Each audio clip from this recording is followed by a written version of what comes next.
Acheter des raisins et des vins en tant que négociant permet aussi à Jean-Claude Mas d'en apprendre beaucoup sur le potentiel de ces terroirs.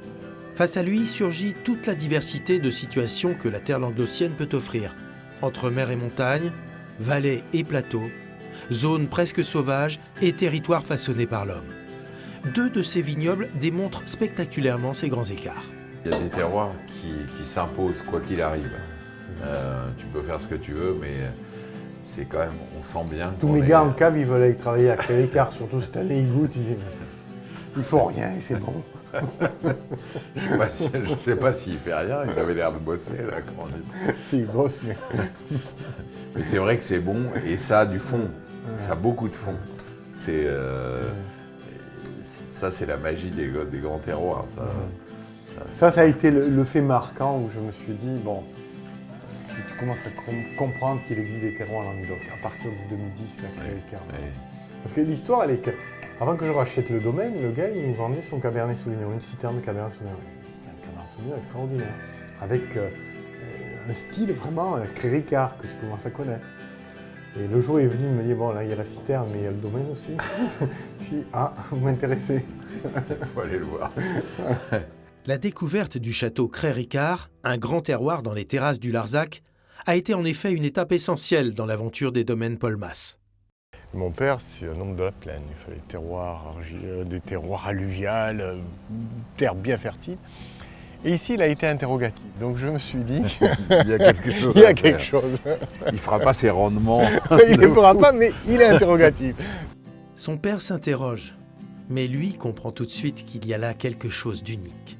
Je me suis rarement aventuré à reprendre des vignes ou un domaine où il n'y avait plus personne. Il fallait tout reprendre. J'aimais garder l'histoire. Et ici, j'ai eu la chance d'avoir le chef de culture historique, c'est-à-dire qu'il a vu passer 3 propriétaires.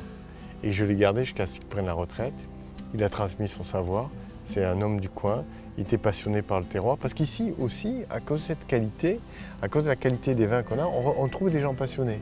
Comme quoi, faire du bon vin, ça passionne les chefs de culture. Absolument. Et ça, du moment qu'on les implique dans cette démarche, on arrive à... Ils sont fiers. Ils sont fiers et ils arrivent à apporter plus. Et cette personne a formé Guillaume que tu as vu, exactement dans la même philosophie. Et moi, ça me va très bien. Et j'ai simplement accompagné, amélioré, donné des moyens, donné des avis. Tu vois, l'olivier, le pin, le relief au loin, le Mont Baudil, avec ces reliefs quand même qui sont fabuleux. Et ces vignes, ces vieilles vignes de Grenache là qu'on a, qui se plaisent à merveille sur ces sols alluviales de galets, de gravier, même de schiste par endroits, un peu rouge. Ça a été apporté. C'est des sols quand même très spectaculaires. D'ailleurs, on regardait tout à l'heure juste à côté, on voit vraiment ce que c'est l'appellation. Là, c'est ici et nulle part ailleurs. T'as l'impression que la langue s'est arrêtée, elle a chuté là et après c'est un autre monde. Quand on voit les galets comme ça, on se dit c'est le royaume du Grenache ici. Ouais, les Grenaches viennent très bien. Hein. Bon, la Syrah vient bien aussi, mais le Grenache, c'est vraiment une marque de fabrique ici. Ça lui donne de la finesse, ça lui donne de la richesse, ça lui permet d'avoir une maturité.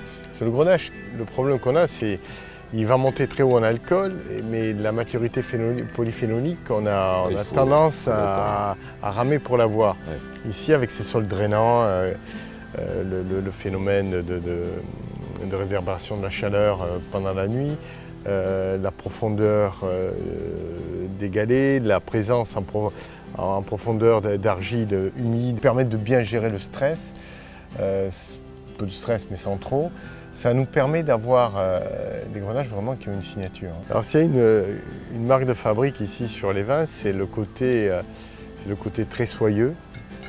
Les vins très soyeux et les tanins bien mûrs. Ensuite, il y a le côté opulent, la richesse, à cause là aussi de ce phénomène de sapidité que j'attribue à la richesse du sol, un peu comme, on n'a pas trop parlé hier, mais un peu dans le même contexte que la Ferrandière. Cette sapidité, cet extrait sec donne cette densité au vin que n'ont pas forcément d'autres terrains, d'autres terres. Et le deuxième élément, c'est la culture dans le respect de l'environnement, avec le moins de chimie possible. J'attends d'un vin, en premier, c'est une richesse en bouche, une harmonie. des fruits nobles et un équilibre. Après, on parlera de la complexité. Mais ces 4 éléments, déjà, sur Cré Ricard, c'est la force du terroir, ils sont indigènes. C'est le terroir qui parle et donc qui ajoute ce plus de la complexité, ce plus de la densité, ce plus aussi de la constance. Parce que faire un bon vin une année, c'est facile. Le faire sur 10 ans bon, c'est un peu plus compliqué. De la même façon qu'à Cré Ricard, il découvre l'incroyable site de l'étang asséché de la Marseillette en achetant des raisins à un viticulteur local. Alors ici, Ferrandière, c'est un terroir historique, c'est les étangs de Marseillette. Voilà, c'est l'étang de Marseillette. Et c'est des étangs qui ont été créés il y a des siècles. Au XVIIIe siècle, avec une histoire qui rappelle d'autres. Ça a été asséché par les Italiens, là, mais au XVIIIe siècle, avec des méthodes évidemment pour créer des terres fertiles, des terres pour manger d'abord. Et fin du XIXe, ce sont devenues des terres qui ont accueilli la vigne et créé de nouveaux châteaux. Parce que cette terre, elle est fertile. 2, elle a cette notion de terroir froid aussi, avec de grosses amplitudes entre le jour et la nuit, dans une zone privilégiée qui est entourée, drainée,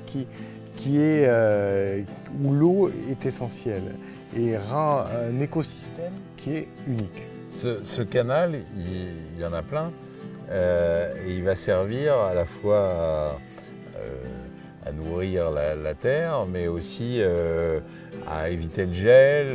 Ça, c'est la grande spécificité. À certains moments, on va inonder la vigne. Voilà, on est dans une zone on a un terroir froid, donc gélif, mais on a cette grande chance, en période de gel de printemps, au mois d'avril, de pouvoir inonder et éviter le gel.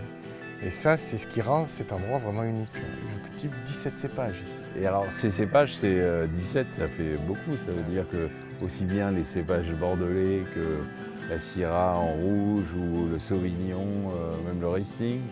Voilà, même le Pinot Gris. Même le Pinot Gris. On a les Pinot Gris, on a les Chardonnays, on a des Viogniers. Ce vignoble de l'étang de Marseillette, c'est une vraie découverte. Un équilibre inédit, une fraîcheur aromatique rare. Voilà des profils de vin que l'on ne rencontre pas souvent. Moi, je suis frappé par, à chaque fois que je goûte les vins de la Ferrandière, leur point commun qui est la sapidité, la buvabilité. On a toujours envie d'en boire un second verre. Ça a une fraîcheur et une sapidité surtout qui est incroyable. Ouais. Et tu l'as avec l'expression du Marcellan, qui est quand même très réussi ici, qui a énormément de naturel d'expression, de dynamisme, de franchise. Et puis tu l'as aussi dans la version plus complexe, plus profonde aussi, du grand vin. Mais les deux ont cette qualité de sapidité, et puis on le retrouve aussi dans les blancs. Hein. Alors, Viognier toujours, mais de la Ferrandière. Encore autre chose. Bon, déjà, il y a super robe, hein. Hors vert, là, tout ce qu'on aime. Et on n'est pas du tout dans des robes un peu lourdes. Bah, les robes un peu grisées des Viogniers que tu vois souvent, quoi. Parce que le Viognier, c'est quand même fruit. Il y a ce côté fruits jaunes un peu, etc., qui est très intéressant. Et il y a cette marque de ce terroir, c'est-à-dire qu'on a encore une fois de la buvabilité, de la sapidité. C'est vraiment un vin. Le Viognier du Sud, on se dit on va en boire un verre, on va s'arrêter là. Là, pas du tout.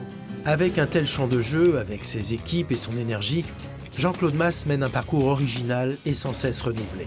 Jusqu'où peut-il aller ?